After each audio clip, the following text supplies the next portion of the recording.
Sir,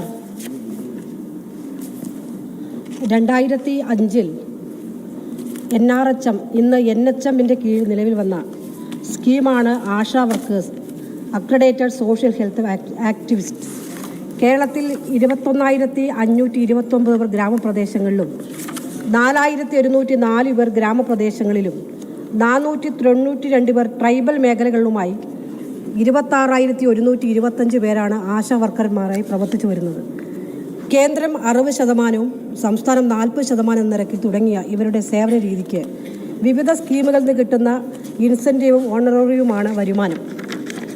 സാമൂഹ്യ ആരോഗ്യ പ്രവർത്തകർ എന്ന നിലയിൽ സ്ത്രീകളെ മാത്രമാണ് ഈ പദ്ധതിക്ക് വേണ്ടി നിയമിച്ചിരിക്കുന്നത്.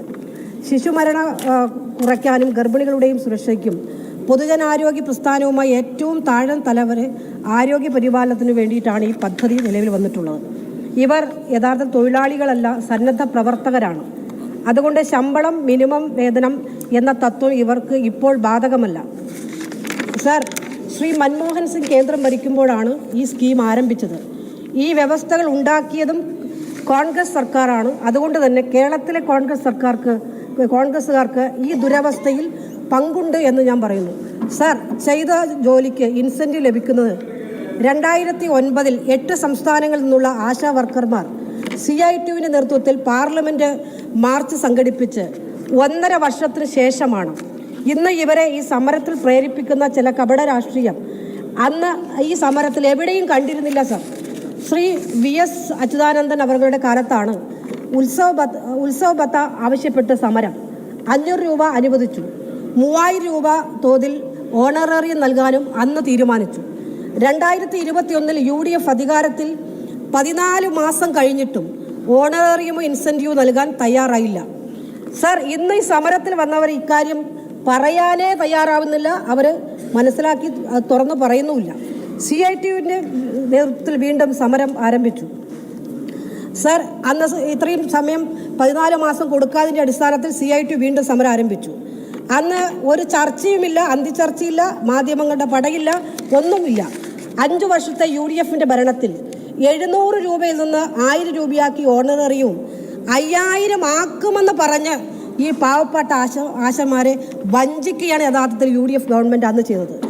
LDF ഗവൺമെൻറ് അധികാരത്തിൽ വന്ന് 1000 രൂപയിൽ നിന്ന് 6000 ആക്കി ഉയർത്തി.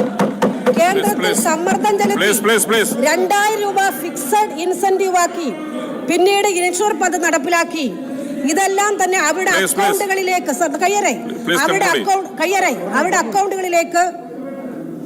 അക്കൗണ്ടുകളിലേക്ക് ക്രെഡിറ്റ് ചെയ്യാമെന്ന് തീരുമാനിച്ചു. ഇന്ന് സത്യത്തിൽ അയൽ സംസ്ഥാനങ്ങളെ അപേക്ഷിച്ച് മെച്ചപ്പെട്ട നിലയിൽ അവർക്ക് ലഭിച്ചുകൊണ്ടിരിക്കുകയാണ്. സർ, NHM ഫണ്ടിൽ നിന്ന് കേന്ദ്ര ഷെയർ 468 കോടി നൽകാത്തതിൽ സമരക്കാർക്കോ ഈ പ്രതിപക്ഷത്തിനോ ഒരു പ്രതിഷേധമില്ല. സംസ്ഥാന ഫണ്ടിൽ നിന്ന് പണം കൊടുത്തു തീർത്ത് 100 കോടി രൂപ ഇപ്പോഴും കേന്ദ്ര സർക്കാരുണ്ട്. സർ, ഞാൻ പറഞ്ഞത്, സർ, CITU വീണ്ടും സമരരംഗത്ത് 15 വർഷത്തെ ആശാ പ്രവർത്തകരുടെ വേതന ചരിത്രത്തിൽ ഒരു ചെറുവിരൽ പോലും അനക്കാൻ കഴിയാത്തവരാണ് ഇന്ന് ഈ മുതലക്കണ്ണീരുമായി ആരോഗ്യ മേഖലയിൽ സുത്യർഹമായ സേവനം അനുഷ്ഠിക്കുന്ന ഈ പാവപ്പെട്ട ആശാ വർക്കർമാര്. അവരുടെ ജോലി സ്ഥിരതയും അതുപോലെ തന്നെ ശാക്തീകരണത്തിനും ഓണററിയം ഇൻസെന്റീവ് ലഭിക്കുന്നതിനും സർ കേന്ദ്ര സർക്കാരിൽ നിന്ന് സമയബന്ധിതമായി വിഹിതം ലഭ്യമാക്കുന്നതിന് വേണ്ടി സമ്മർദ്ദം ചെലുത്തണമെന്നും സ്കീം വർക്കേഴ്സായ മുഴുവൻ ആൾ, ഇത് മാത്രമല്ല ആശാ വർക്കർമാർ മാത്രമല്ല, അവരെല്ലാം തൊഴിൽ നിയമത്തിന്റെ പരിധിയിൽ കൊണ്ടുവരുന്നതിന് വേണ്ടി സംസ്ഥാന ഗവൺമെന്റ്, കേന്ദ്ര ഗവൺമെന്റ് സമ്മർദ്ദം നടത്തുന്ന നടപടികൾ സ്വീകരിക്കണമെന്നും ഈ സന്ദർശനത്തിലൂടെ ഞാൻ ആവശ്യപ്പെട്ടു. സർ, ബഹുമാനപ്പെട്ട അംഗം ആശമാരെ സംബന്ധിച്ചിട്ടുള്ള വളരെ കാതലായിട്ടുള്ള ഒരു പ്രശ്നമാണ് ഉയർത്തിയത്. ഇവിടെ പറഞ്ഞതുപോലെ ആശ ഒരു കേന്ദ്ര സ്കീമാണ് സർ.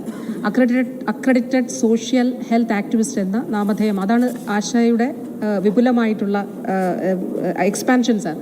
സർ, അതിൽ ഇവരെ സന്നദ്ധ പ്രവർത്തകരായിട്ടാണ് ഈ സ്കീം വിഭാവനം ചെയ്യുന്നത്.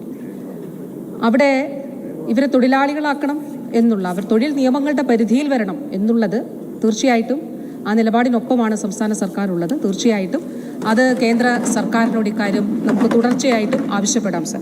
2007 സർ ദേശീയ ആരോഗ്യ ദൗത്യത്തിൻ്റെ ഭാഗമായി കേരളത്തിൽ ഇത് ആരംഭിച്ചത്. ആശ സ്കീം ആരംഭിച്ചത് സർ. ബഹുമാനപ്പെട്ട അംഗം പറഞ്ഞതുപോലെ 26,125 പേരാണ് സർ 14 ജില്ലകളിലായിട്ട് പ്രവർത്തിക്കുന്നത് സർ. സർ 2011-12 സംസ്ഥാന ബജറ്റിൽ അന്നത്തെ LDF സർക്കാരിൻ്റെ കാലഘട്ടത്തിൽ ബഹുമാനപ്പെട്ട അംഗം അക്കാര്യങ്ങളൊക്കെ ഇവിടെ പറഞ്ഞു. ഇവർക്കൊരു ഓണറേറിയം പ്രഖ്യാപിച്ചിരുന്നു സർ. അവിടെ നിന്ന് 2016 ഓണറേറിയം 1000 രൂപയായിരുന്നു സർ. ഇന്ന് അത് 7000 രൂപയായി സംസ്ഥാന സർക്കാർ ഓണറേറിയം നൽകുന്നുണ്ട്. നാം കാണേണ്ടത് ഇത് സംബന്ധിച്ച് പല തെറ്റായ കാര്യങ്ങളും ചില മാധ്യമങ്ങളെങ്കിലും കൊടുക്കുന്നുണ്ടെങ്കിലും രാജ്യത്ത് ഏറ്റവും കൂടുതൽ ഓണറേറിയം നൽകുന്ന സംസ്ഥാനം കേരളമാണ് സർ. സർ, ആ ഓണറേറിയം മാത്രമല്ല, അപ്പോൾ തെറ്റായിട്ട് അതും വ്യാഖ്യാനിക്കുന്നുണ്ട് സർ. ഓണറേറിയം മാത്രമാണ്, അങ്ങനെയല്ല. ഓണറേറിയം കൂടാതെ 3000 രൂപ ഫിക്സ്ഡ് ഇൻസെൻറ്റീവ് ഉണ്ട് സർ. ആ ഫിക്സ്ഡ് ഇൻസെൻറ്റീവ് കൂടാതെ ഓരോ പ്രവർത്തനങ്ങൾക്കും, ഇപ്പോൾ ഒരു കുഞ്ഞിന് ഇമ്മ്യൂണൈസേഷൻ, അത് സാധാരണ ഇമ്മ്യൂണൈസേഷന് 20 രൂപ എന്നുള്ളതാണ്. നാം കാണേണ്ടത് ആശാ സ്കീം തുടങ്ങുമ്പോൾ കേന്ദ്രം നിശ്ചയിച്ച ഇൻസെൻറ്റീവാണ് ഈ 20 രൂപ എന്നുള്ളതാണ്. ഞാൻ 2024 ബഹുമാനപ്പെട്ട കേന്ദ്ര ആരോഗ്യ വകുപ്പ് മന്ത്രിയെ, പുതിയ ആരോഗ്യ വകുപ്പ് മന്ത്രിയെ നേരിട്ട് കണ്ട് ഈ വിഷയം ഉന്നയിച്ചിരുന്നു. ബഹുമാനപ്പെട്ട ധനകാര്യ വകുപ്പ് മന്ത്രി അദ്ദേഹം ഇവിടെയുണ്ട്. പ്രീ ബജറ്റ് ഡിസ്കഷൻ്റെ ഭാഗമായി അദ്ദേഹത്തിൻ്റെ പ്രസംഗത്തിൽ ഇക്കാര്യം, അതായത് സ്കീം വർക്കേഴ്സിന് വേണ്ടിയിട്ടുള്ള അവർക്ക് നൽകുന്ന കേന്ദ്ര വിഹിതങ്ങളിൽ വർധന ഉണ്ടാകണം എന്നുള്ളതാണ് കേരളത്തിൻ്റെ ധനകാര്യ വകുപ്പ് മന്ത്രി അദ്ദേഹത്തിൻ്റെ പ്രസംഗത്തിൽ ഡൽഹിയിൽ ഇക്കാര്യം ഉന്നയിച്ചതായിട്ട് രേഖകളുണ്ട് സർ. അദ്ദേഹം അത് പറഞ്ഞിട്ടുണ്ട്. അപ്പോൾ ഈ ഫിക്സ്ഡ് ഇൻസെൻറ്റീവ് കൂടാതെ ഓരോ പ്രവർത്തനങ്ങൾക്കുള്ള ഇൻസെൻറ്റീവ് ഉണ്ട് സർ. സർ, ജനുവരിയിലെ കണക്ക് പരിശോധിക്കുമ്പോൾ ആശമാർക്ക് 90% ആശമാർക്ക് കേരളത്തിൽ ലഭിക്കുന്ന തുക 10,000-നും 13,000-നും ഇടയിലാണ് സർ. 90% ആശമാർ, അതായത് 26,125 പേരിലും 90% പേർക്കും 10,000-നും 13,000-നും ഇടയിൽ തുക അവർക്ക് വേതനം ലഭിക്കുന്നുണ്ട് സർ. സർ, 10 മാനദണ്ഡങ്ങളുടെ അടിസ്ഥാനത്തിലാണ് 7,000 രൂപ നൽകി വന്നിരുന്നത്. 2017 ഒരു ഉത്തരവിൻ്റെ അടിസ്ഥാനത്തിലാണ് സർ. അപ്പോൾ ആശമാർ ഫെബ്രുവരി മാസം 6-ാം തീയതി ഇവിടെ സമരം നടത്തി. ആ സമരത്തെ തുടർന്ന് അവരെന്നെ കാണാൻ വന്നു, ഇക്കാര്യം ഉന്നയിച്ചു. ഈ മാനദണ്ഡങ്ങളുടെ അടിസ്ഥാനം, ഈ മാനദണ്ഡങ്ങൾ എടുത്തു മാറ്റണം എന്നുള്ളത് അവർ ആവശ്യപ്പെട്ടു.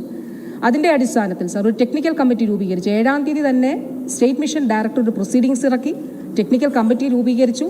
ആ ടെക്നിക്കൽ കമ്മിറ്റിയുടെ ശുപാർശയുടെ അടിസ്ഥാനത്തിൽ ഈ മാനദണ്ഡങ്ങൾ പൂർണ്ണമായിട്ട് എടുത്തു മാറ്റിയിട്ടുണ്ട് സർ. സർ, കേരളത്തിൽ ആശമാരുടെ പ്രവർത്തനം വളരെ സ്ട്രക്ചേർഡായിട്ടാണ് നമ്മൾ പ്രവർത്തിക്കുന്നത്, മുന്നോട്ട് കൊണ്ടുപോകുന്നത്. അതിൽ അവർക്ക് അമിതമായിട്ടുള്ള ജോലിഭാരം ഉണ്ടാകാതിരിക്കുന്നതിനു വേണ്ടി ഫീൽഡ് തലത്തിലുള്ള മറ്റ് ആരോഗ്യ പ്രവർത്തകരുടെ സംഘടനകളുമായിട്ട് ആശയവിനിമയം നടത്തി 2-2.5 വർഷം മുൻപ് കൃത്യമായിട്ടുള്ള ഗൈഡ് ലൈൻ ആശമാരുടെ പ്രവർത്തനം സംബന്ധിച്ച് സംസ്ഥാന ആരോഗ്യ വകുപ്പ് പുറത്തിറക്കിയിരുന്നു സർ. 2023 ഇപ്പോൾ കഴിഞ്ഞ ദിവസം ചില മാധ്യമങ്ങളൊക്കെ വാർത്ത കൊടുക്കുന്നുണ്ട്, ഇന്നയിടത്ത് മെറ്റേണിറ്റി ലീവ് ഉണ്ട് സർ. നേരത്തെ തന്നെ മെറ്റേണിറ്റി ലീവ് അനുവദിക്കുന്ന സംസ്ഥാനമാണ് കേരളം. അതൊന്നുകൂടി ഉറപ്പിക്കുന്നതിന് വേണ്ടി സർ 2023 പ്രത്യേകമായിട്ടൊരു ഉത്തരവും അതിൻ്റെ ഭാഗമായിട്ട് ഇറക്കിയിട്ടുണ്ട് എന്നുള്ളത് നമുക്ക് കാണാനായിട്ട് സാധിക്കും സർ. സർ, അപ്പോൾ തീർച്ചയായിട്ടും ആശമാരുടെ പ്രവർത്തനം വളരെ വളരെ പ്രാധാന്യത്തോടു കൂടിയാണ് സംസ്ഥാന സർക്കാർ കാണുന്നത്. അവർക്ക് നിലവിൽ അവരുടെ സ്കീം വിഭാവനം ചെയ്തിട്ടുള്ള കാര്യങ്ങളിൽ കാതലായിട്ടുള്ള മാറ്റം വരണം എന്നുള്ളതാണ് നമ്മൾ കാണുന്നത്. അതിൻ്റെ അടിസ്ഥാനത്തിലുള്ള ആവശ്യങ്ങൾ കേന്ദ്ര സർക്കാരിനോട് നമ്മൾ ഉന്നയിച്ചിട്ടുണ്ട്. അതുമാത്രമല്ല സർ, ഇതിൻ്റെ ഭാഗമായി ആശമാർ ഉന്നയിച്ചിട്ടുള്ള, ഇപ്പോൾ ഒരു ഉദാഹരണം പറഞ്ഞാൽ സർ, ഇപ്പോൾ നമ്മുടെ ശൈലി പോപ്പുലേഷൻ സർവേ നടക്കുന്നു. അതേ സമയം തന്നെ കേന്ദ്രത്തിൻ്റെ ഒരു TV പ്രോഗ്രാം വന്നു. അപ്പോൾ അതിന് ചുമതലയുള്ള ചില 1-2 ഉദ്യോഗസ്ഥർ TV പ്രോഗ്രാമിൻ്റെ സർവേ പ്രത്യേകം നടത്തണമെന്ന് പറഞ്ഞു. 6-ാം തീയതിയിലെ സമരത്തിൽ ആശമാർ ഇക്കാര്യം കൂടി ഉന്നയിച്ചു സർ.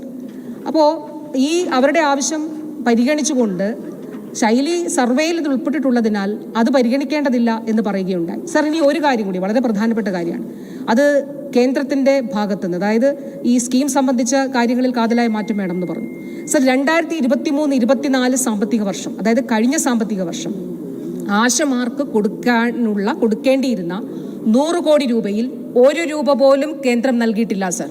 1 രൂപ പോലും നൽകിയിട്ടില്ല സർ. നാം വളരെ ഗൗരവത്തോടെ കാണേണ്ട ഒരു വിഷയമാണ്. അന്ന്, അതായത് കമ്മിറ്റഡ് ആയിട്ടുള്ളൊരു കാര്യമാണ്. ഒരു സാമ്പത്തിക വർഷത്തിന്റെ തുടക്കത്തിൽ കേന്ദ്രം പറയും ഇത്ര കോടി രൂപ നിങ്ങൾക്ക് തരും, ഇതിൽ 60% കേന്ദ്രം തരും, 40% സംസ്ഥാനം നൽകും. ഞാൻ ഇൻസെന്റീവിന്റെ കാര്യം പറഞ്ഞല്ലോ സർ. അത് കേന്ദ്രം മാത്രമല്ല നൽകുന്നത്, ഫിക്സഡ് ഇൻസെന്റീവും മറ്റ് ഇൻസെന്റീവും കേന്ദ്രവും സംസ്ഥാനവും 60-40 അനുപാതത്തിലാണ് നൽകുന്നത്. ഈ പറഞ്ഞ തുകകളെല്ലാം തന്നെ 7,000 രൂപ സംസ്ഥാനം മാത്രം നൽകുന്ന ഓണറേറിയമാണ് സാർ, ഈ 100 കോടി രൂപ കേന്ദ്രം നൽകിയില്ല എന്നുള്ളത് മാത്രമല്ല, ഇത് സംബന്ധിച്ച് തുടർച്ചയായിട്ടുള്ള ആവശ്യങ്ങൾ കേന്ദ്രത്തിന്റെ മുന്നിൽ ഈ അഭ്യർത്ഥനകൾ നടത്തിയിരുന്നെങ്കിലും അതിൽ അനുഭാവപൂർണ്ണമായിട്ടുള്ളൊരു നിലപാട് ഉണ്ടായിട്ടില്ല. അക്കാര്യം സാക്ഷാത്കരിച്ചിട്ടുമില്ല എന്നുള്ളത് കൂടി ഈ സഭയെ ഞാൻ അറിയിക്കാനായിട്ട് ആഗ്രഹിക്കുന്നു. ഒരു മാധ്യമത്തിൽ വന്ന വാർത്ത മന്ത്രിയുടെ വാദം എന്നാണ്. സാർ, വാദമല്ല, നമ്മുടെ മുന്നിലുള്ള കണക്ക്, ഫാക്ച്വൽ ആയിട്ടുള്ള കാര്യങ്ങളാണ് സാർ, കണക്കുകളാണ് സാർ. ഇപ്പോൾ ഒരു സ്റ്റേറ്റ് കഴിഞ്ഞ ദിവസം പറഞ്ഞു എല്ലാം കൂടി 10,000 രൂപ നൽകാം. അതിവിടെ ഒരു മാധ്യമത്തിന് വലിയ ബ്രേക്കിംഗ് വാർത്തയായിരുന്നു സാർ. സാർ, എല്ലാ ഓർഡറേറിയവും ഇൻസെന്റീവും എല്ലാം കൂടെ 10,000 രൂപ നൽകാമെന്ന് പറഞ്ഞു. ഇവിടെ കേരളത്തിൽ 10,000-നും 13,000-നും ഇടയിൽ 14,000 വാങ്ങിക്കുന്ന ആശമാരും ഉണ്ട് സാർ. സാർ, അതുകൊണ്ട് കൃത്യമായിട്ടുള്ള കണക്കുകളുടെ അടിസ്ഥാനത്തിലും രേഖകളുടെ അടിസ്ഥാനത്തിലുമാണ് പറയുന്നത്.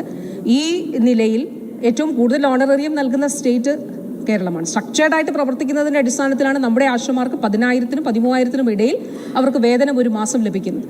സാർ, അതോടൊപ്പം തന്നെ ദേശീയ ആരോഗ്യ ദൗത്യത്തിന്റെ ഭാഗമായി കേരളത്തിന് ലഭിക്കേണ്ടതായിട്ടുള്ള തുക ലഭിച്ചിട്ടില്ല എന്നുള്ളതും ബഹുമാനപ്പെട്ട മുഖ്യമന്ത്രി കഴിഞ്ഞ ദിവസം ഈ ഇപ്പോഴത്തെ പാർലമെന്റ് സെഷന് തൊട്ടു മുൻപും MP-മാരുടെ മീറ്റിംഗ് വിളിച്ചു ചേർത്തിരുന്നു സാർ. ആ മീറ്റിംഗിൽ ഈ കാര്യം പറഞ്ഞിരുന്നു. ബഹുമാനപ്പെട്ട CM-ന്റെ അധ്യക്ഷതയിൽ നടന്ന യോഗത്തിൽ ഇക്കാര്യം പ്രത്യേകമായിട്ട് ആരോഗ്യ വകുപ്പിന്റെ എന്തൊക്കെ വിഷയങ്ങളാണ് കേന്ദ്ര സർക്കാരിനോട് ഉന്നയിക്കാനുള്ളത് എന്ന് ചർച്ച ചെയ്തപ്പോൾ ഇക്കാര്യം അജണ്ടയിൽ ഉൾപ്പെടുത്തി ഇക്കാര്യം കേന്ദ്രത്തോട് ആവശ്യപ്പെടണം എന്നുള്ളതും സംസ്ഥാനത്തിന് ലഭിക്കാനായിട്ടുള്ള 600 കോടിയിലധികം രൂപ അതിൽ ലഭിക്കണം, അത് നേടിയെടുക്കണം എന്നുള്ള കാര്യവും ആ മീറ്റിംഗിൽ പറഞ്ഞിരുന്നു. അത് ബഹുമാനപ്പെട്ട MP-മാർ ആ വിഷയം ഉന്നയിക്കണം എന്നുള്ളതാണ് സാർ എനിക്ക് പ്രത്യേകമായിട്ട് ഒരിക്കൽ കൂടി അഭ്യർത്ഥിക്കാനുള്ളത്. ഇത് കേരളത്തിന്റെ ആവശ്യമാണ്, നമ്മുടെ ആശമാരുടെ ഉൾപ്പെടെയുള്ള ആവശ്യമാണ്. തീർച്ചയായിട്ടും ബഹുമാനപ്പെട്ട MP-മാർ കേന്ദ്രത്തിൽ പാർലമെന്റിൽ ഇക്കാര്യം ഉന്നയിക്കണം എന്നുള്ളത് കൂടി ഈ അവസരത്തിൽ ഞാൻ അഭ്യർത്ഥിക്കാനായിട്ട് ആഗ്രഹിക്കുന്നു സാർ.